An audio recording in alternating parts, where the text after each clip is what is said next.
International finance students, we're now in week 2, and in this week you have to read chapters 4 and 5.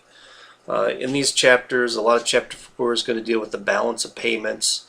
Multinational enterprises are interested in the balance of payments because it impacts their transactions. It can impact their cost of foreign exchange. It can help make determinants whether we want to get involved with investing in a foreign operation, if we want to be an affiliate. Even this past week I was reading about how Google had decided to make one of their phones in Texas as opposed to making it in China. And maybe the cost would have been about $4 more, but there were probably implicit reasons why they decided to make the phone in Texas as opposed to having it made overseas. And we might see a little bit more of this going forward, but there's no guarantee. Probably most of the electronic devices are still going to be imported from overseas and primarily in the Asian markets.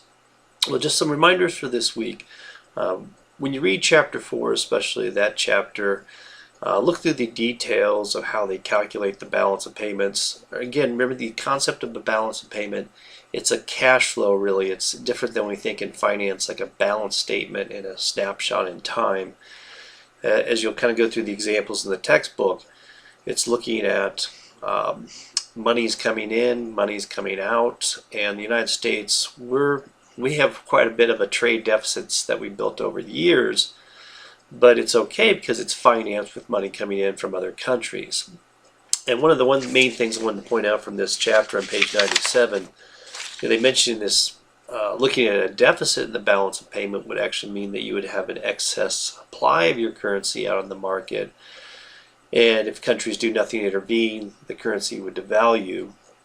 Or they'd have to go out and use their excess reserves, if they had those excess reserves in other currencies, to buy, say, the US dollars in the market to bump up that currency. Just the opposite, if we have a surplus in the balance of payment, we have excess demand for a currency, the price of the currency is going to go up, and unless governments intervene in some way, in this case, selling the currency on the market, or we would just allow it to revalue in the market. And there's different political reasons, and you kind of read some of the Chinese reasons for allowing their currency maybe to stay devalued.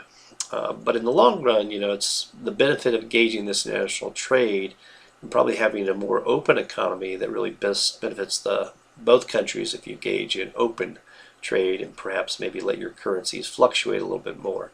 As they kind of show later in that chapter, that J curve, where eventually markets adjust, but it may take some time.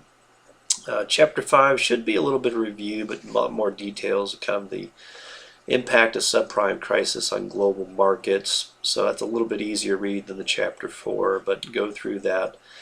This week, again, we're going to have a forum discussion based on a question at the end of chapter 4 relative to remittances and kind of the cost of some individuals that have to bring money back to their host country. And then start thinking about those papers too that you have coming up. I think the first one's in week 4, and we'll start test next week. But again, I put a template out there each week for your homework problems. So if you do have any questions, do email me. It was a great discussion last week on the Lego discussions, so I'm looking forward to another good discussion this week. But otherwise, have a great week, and we'll talk to you online again soon. Take care.